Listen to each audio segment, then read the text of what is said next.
Hello and welcome to Win Over Depression. I am your host, Tamara Trotter. This podcast is dedicated to the millions of sufferers of mental illness and those who try every single day to feel better. We encourage you to like and subscribe to our podcast, which can be found on Spotify, Google Play, and Apple Music. Please share this with someone who you know needs some encouragement to help them get through their day. Today, we'll be talking about the ebb and flow of life. So let us first define what is meant by ebb and flow. It is used to describe something that changes in a regular and repeated way. It draws inspiration from the natural movement of tides, known as the ebb, which signifies moving away from the land, while flow denotes returning toward it. The idiom is often employed to depict patterns of coming and going, rise and decline, or regrowth. For instance, fashion experiences the ebb and flow of trends, and human history witnesses similar cycles.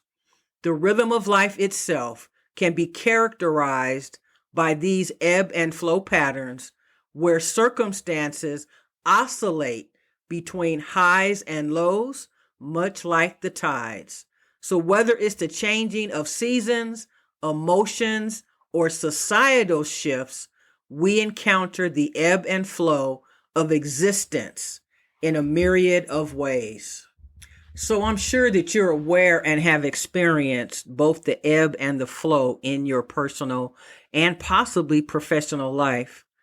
But it's a little bit different when it comes to someone who suffers with a mental illness, because the ebb and flow of your symptoms of depression, the way that you're feeling on a daily basis, all of that can really be difficult, to say the least.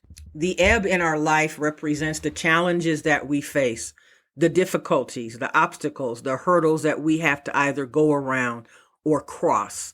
It's when we go in a different direction because of something that's happening. So if we were to classify ebb when we're referring to a mental illness, we're talking about the challenges that you may face and the feelings that you have as a result of your mental illness. You don't feel like getting up in the morning. You don't feel like going to work. You're not hungry. You just don't feel like going to sleep. You don't have a lot of energy. That represents the ebb in your life. And so what we want to do is reduce the challenges of that ebb as much as we can. We want to get to the flow portion of life, where life is flowing in a positive direction, where we are seeing traction, we're building momentum, and we are experiencing more highs than lows. We feel as though we can make it through if we continue on, as opposed to feeling like despair is the only thing that we have to look forward to. So I'm asking and wondering from you, what does your ebb and flow in your life look like? Are you more in a flow, or are you more in an ebb? Is your life going against the tide, or is it going with the tide? So we want it to go with the tide, because that means that you're moving at a pace that is good for you. You are putting one foot in front of the other. You are accepting and realizing that when you look back, you tend to get back to those moments in your life when you're not doing well. We don't want to continue to rely on what has happened in the past. It is true that the past often dictates the future. But when it comes to dealing with our mental illness, even though it's hard, we can't let what happened the previous day affect the next day. We have to learn how to balance ourselves in such a way that when we have had a bad day, that we put that day behind us, knowing that the next day can get better. We don't want to concentrate on what is not going well in our lives, but our focal point should be on what is enjoyable, what is satisfying. Even if you have to go back to a time in your mind when life was easier and there wasn't so much stress and strain in the world, when racism and sexism and discrimination wasn't so prevalent, when kids could go to school and be concerned about their lessons and not worry about their safety. Life was flowing. You had your work week, and then you had plans for the weekend. Maybe you went out of town. Maybe you stayed home and watched the movies. But life was simple. And now with this ebb and flow, there is so much adversity. There is so much that is unknown. And so people are more stressed out than ever. And the world as a whole is more depressed than ever. So if you're listening to this podcast and it is the first time that you have experienced episodes of depression or feelings of anxiety, I'm so sorry. And I hope that it will be a short-lived experience in your life, because we all run the risk of at some point in our lives experiencing an episode of depression or a mental health breakdown that could cause us to potentially be hospitalized, need medication, or need to undergo some type of therapy. But when we think about the ebb and flow, I want you to think more about the flow. What are some things that you can do in your life in the next 7 days so that things are flowing better?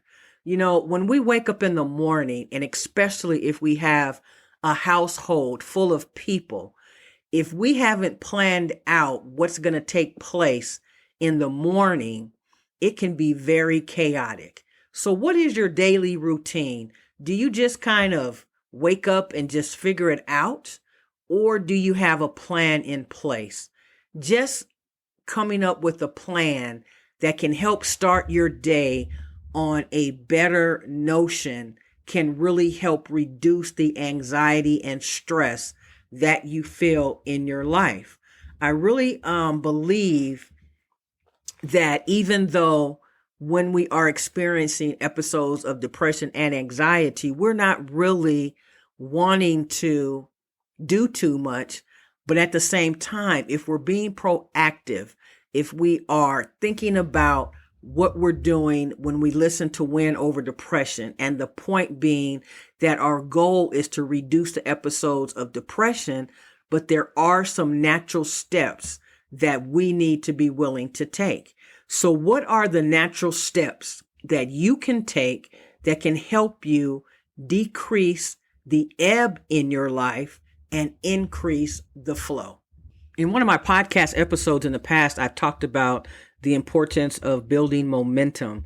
And so when you get into the flow, that's what it feels like. You are building momentum.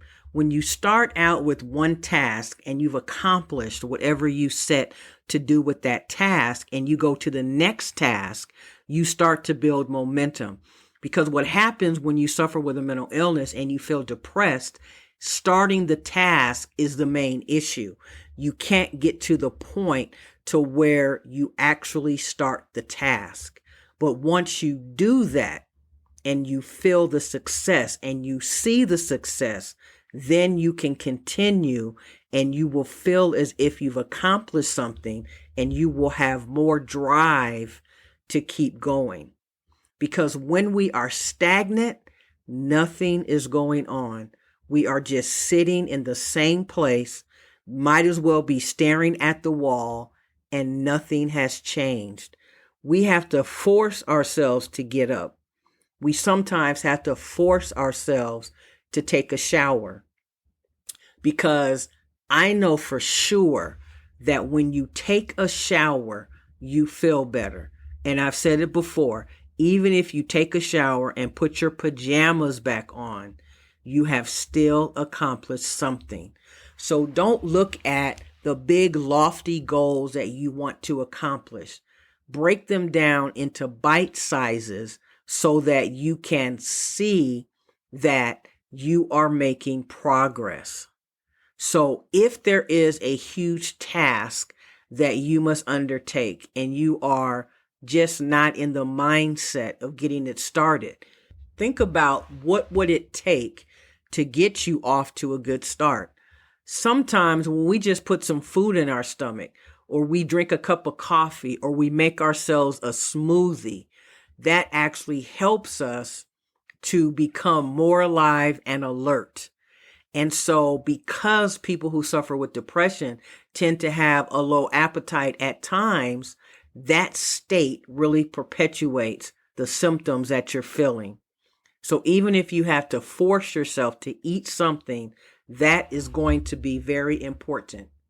So I would like you to make a journal entry, and on one side write down ebb and on the other side flow. And as you are going through your day and through the week and through the months, I'd like for you to just keep track of how many days are you feeling as if life is ebbing, and how many days is life flowing. And when you do that, write down specifically what was going on when it was flowing. And you want to try to repeat that particular pattern or that particular day so that you can get to a place and into a space where there is more flowing going on and less ebbing. So how are you feeling about your progress and the things that you've been doing in the last month or two? I've talked about the importance of tracking your mood, and hopefully you have downloaded the app called Moodily, Moodily. This app is going to help you to identify what was going on when you were not feeling at your best. It's going to help you identify if there is someone or something that is holding you back. I also want to remind you that we now have 103 episodes of Win Over Depression. I encourage you to go back and maybe listen to some of the shorter episodes that really can help you if you're on a quick drive or maybe on the bus or just don't have a lot of time to listen to something. I encourage you to listen to episode 99, 5 Ways to Build Momentum to Overcome Depression. Also, episode number 94, Turning Setbacks into Comebacks, a Tale of Resilience and Joy. That's one of our more popular episodes as well. I also encourage you to go to episode 86, Understanding and Managing Depression, a Step Towards Healing. And so we always want to remember that when we have hope, we are able to see that light at the end of the tunnel that sometimes feels as though it's being moved further and further away from you. But you must try to maintain hope. Hope is what will sustain you. Hope is what will give you the wherewithal. Hope is going to give you the chance and the opportunity to see another day. Hope is going to help you make it through the day. So when you're feeling down and you're feeling like life is just too much, there are 5 things that you can do right away to help improve your circumstance.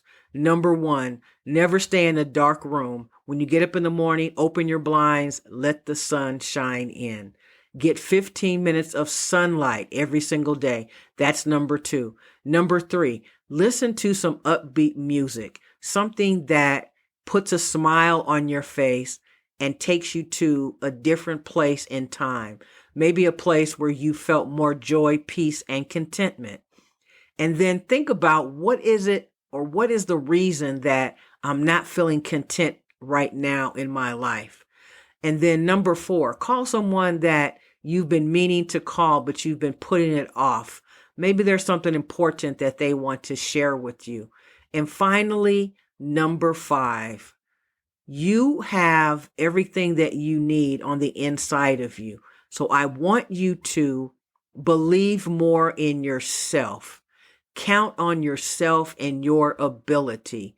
Take a proactive stance in your life right now to set a new precedent that says, I'm going to do something different. beginning in 2024. There are a few short days left in this 2023.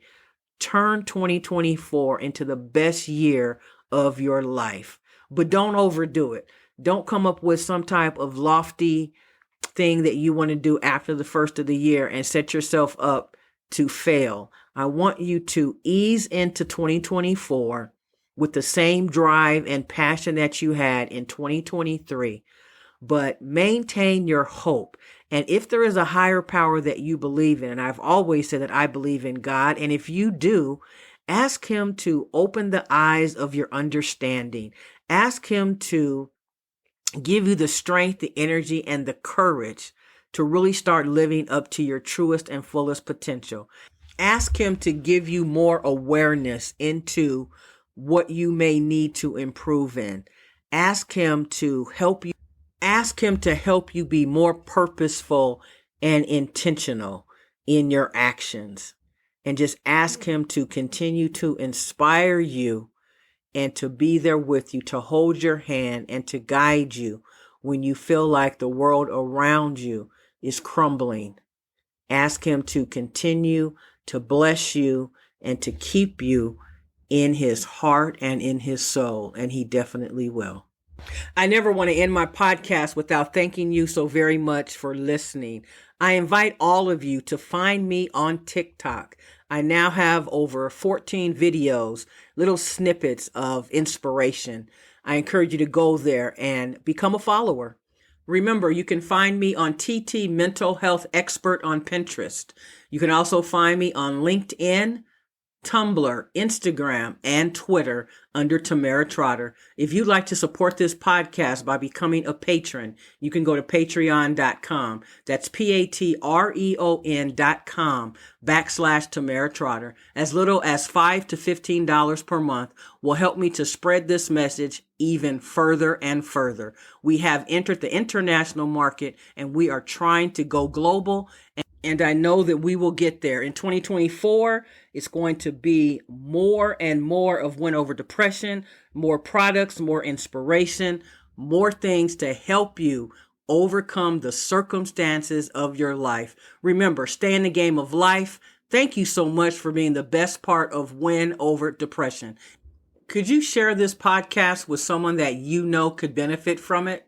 The more people that we can help with their mental illness is going to make the world a much better place. Remember, stay in the game of life, and I will see you next Friday. Have a great week.